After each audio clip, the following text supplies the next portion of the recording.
Hi everyone, I am Chaitanya Koparkar, and today I'm going to talk about this compilation technique that combines the benefits of serialized data representations and parallelism to optimize programs. So let me start with data representations. As you can see, the ways to represent heap memory can be arranged to form a spectrum like this, where each point has a different performance characteristic. On one end, we have the fully pointer-based heap, in which memory is allocated for every object when it is needed, and then these objects are tied together using pointers. Almost all programming languages use heaps like these because this layout is really uniform, and it's also easy to manipulate data on this heap. But for certain kinds of programs, particularly those that process large amounts of data, all of these pointers can add a lot of overhead. On the other end, we have the fully serialized heap, in which there are no pointers and all data is allocated in a single memory buffer. And in this heap, the updates are slow, but the traversals are really efficient because this representation has really good data locality. And there are also various other choices that we can make. So we can serialize some parts of the heap, but then we can allow pointers in some other parts and so on. And previously, the only way to get a serialized representation was by writing low-level C code. But in past work, our group has developed this compiler called Gibbon, which makes this a language feature instead of something that you have to do by hand. So Gibbon takes programs written in a subset of Haskell and it compiles them to use serialized heaps automatically. And it gives good performance. So here's a table which shows the runtime performance of programs compiled using these three compilers relative to Gibbon. And Gibbon is 2 to 3 times faster than any of them for sequential performance. But it turns out that it's not just sequential performance. Serialized representations are really good for parallelism as well. And that's the main topic of this paper. So we show that not only can Gibbon provide parallelism, but for many programs, it actually scales better than existing systems. And here are the numbers for that. So Gibbon is 4 times faster than GHC for parallel programs. So not only do we get normal parallel speedup, but we actually get better parallel speedup over our already better performance. So it's not just that Gibbon scales better than GHC, but it was already faster than GHC, and then it scales better. In this paper, we show how you can take advantage of this serialized representation to get this efficient parallelism. And the main challenge that we have to solve there is in a serialized representation, you can only read and write values in a fixed order, unlike in a pointer-based representation. So for example, in a pointer-based heap, if you're at a node n, and if you want to process both of its subtrees in parallel, then it's really easy to do so because you can instantly access both of them. But this is not really possible in a serialized representation because you don't know where the right subtree has been allocated to because you don't know how big the left subtree is. So the only way to get to a particular field is by walking over all of the fields serialized before it, and then this loses all parallelism. For allocations, if you want to allocate both of these subtrees in parallel and also keep the resulting value fully serialized, you won't be able to do so because you won't know where to start allocating the right subtree because you don't know how big the left subtree is going to be. So in order to enable parallelism, we'll actually have to reintroduce some pointers in this representation and then deal with the problems that that might cause. But before I get to that, let me present some background information on serialized data. So now we are going to talk about what serialized data looks like and how Gibbon takes programs written in Haskell and turns them into programs that operate on serialized data. And the way Gibbon manages serialized data is by using this IR language called the location calculus, or local in short. In local, the heap layout is configurable at the level of a data type. By default, all data types are going to be fully serialized, but you can also specify that you want to include pointers in certain places. And we'll see why we need this sort of thing later on. But first, let's look at local in a bit more detail. So regions and locations are the most important features of local. Regions are sort of like unbounded memory buffers, which are used to allocate all data. But each region only contains a single data structure. Then these locations are precise positions inside a region. So here A is the location of the root of the tree, B is the location of the left subtree, and C is the location of the right subtree.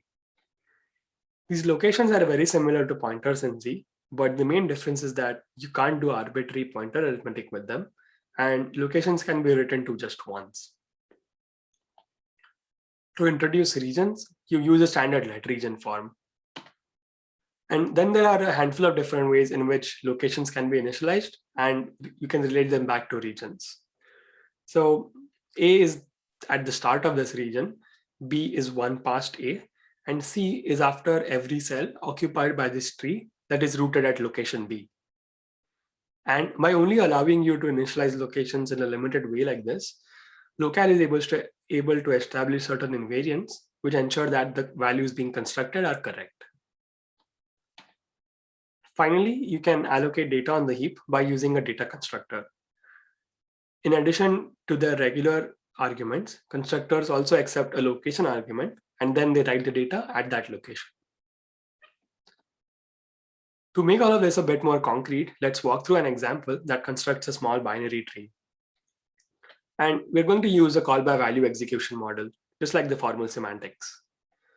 So we start this program by creating a region to store all of this data.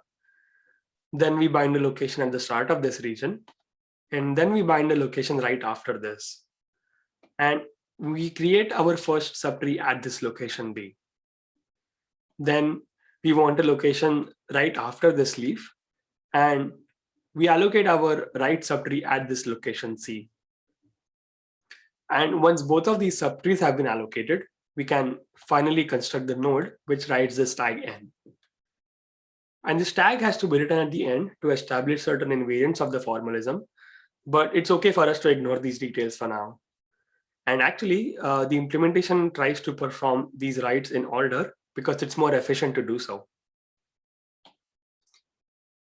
And here's a little picture which shows how reads and writes work in local. So each region has a single allocation pointer, which always points to the next available cell on the heap. So it starts at the beginning of the region, and each write moves it by one, and this is how it moves along the length of the region. And reads work in a similar way as well. So far we have seen what local is and how sequential local programs run, and now let's see how to parallelize it. So the first thing to observe is that reads and writes which target separate regions are naturally parallel. Each region has its own allocation pointer and its own read pointer, and it's easy for us to use these in parallel. Parallelism within a region is also safe since local is a pure language, but this parallelism is difficult to get to. But in most local programs, a single region often contains large amounts of data, and it's important for us to get to this parallelism as well. And we saw this problem earlier where not knowing the size of the left subtree stopped us from being able to read or write this whole tree in parallel. So now let's see how we can fix that. For parallel reads, we introduce offset pointers like this. This pointer points to the right subtree here, and we can access the right subtree directly using this pointer. For the left subtree, we know that it's going to be serialized right after this pointer, and now we can process both of these trees in parallel. For parallel allocations, we actually allocate both subtrees to separate regions, and then we tie these regions with a pointer like this so that a subsequent traversal can process them properly. And if you're wondering that this might cause fragmentation, I'm going to show you how we control that in a little bit. But first, let's look at this allocation idea in a bit more detail. So here's our program from earlier, but this time we have marked the first let bound expression with a spawn primitive. And this indicates parallel execution. So we are going to spawn a task to evaluate this bound expression. And when its value gets demanded later on, we will synchronize with that task. So let's start this program. And the first three steps actually run exactly like before. And we reach the fork point at the next step. So here we create a task to evaluate the bound expression, and the body expression keeps executing in the parent task. Now, suppose that the parent task takes a step and it reaches this after expression that is trying to get after this leaf that's still being constructed in parallel. So we can't evaluate this after expression directly because we don't know how big this value is going to be. And we also don't want to synchronize with this task, because if we do that, then we will essentially sequentialize this whole program. And we don't want to do that. So the way we avoid it is by creating a fresh region whenever the program reaches such an after expression that's trying to get after a value under construction. And now we essentially have two allocation pointers, and both of these allocations can run in parallel just fine. When we reach this join point, we then synchronize with this task. And now we know that both of the subtrees have been allocated. But since they've been allocated to different regions, we tie these regions with a pointer like this. And then finally, we can construct the node. And this is the main idea behind parallel allocations in local. So now let's talk about fragmentation a little bit.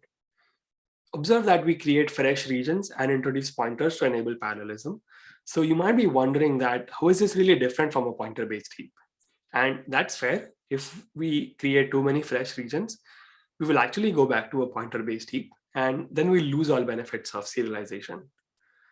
So that's why our implementation creates fresh regions only when they're really required.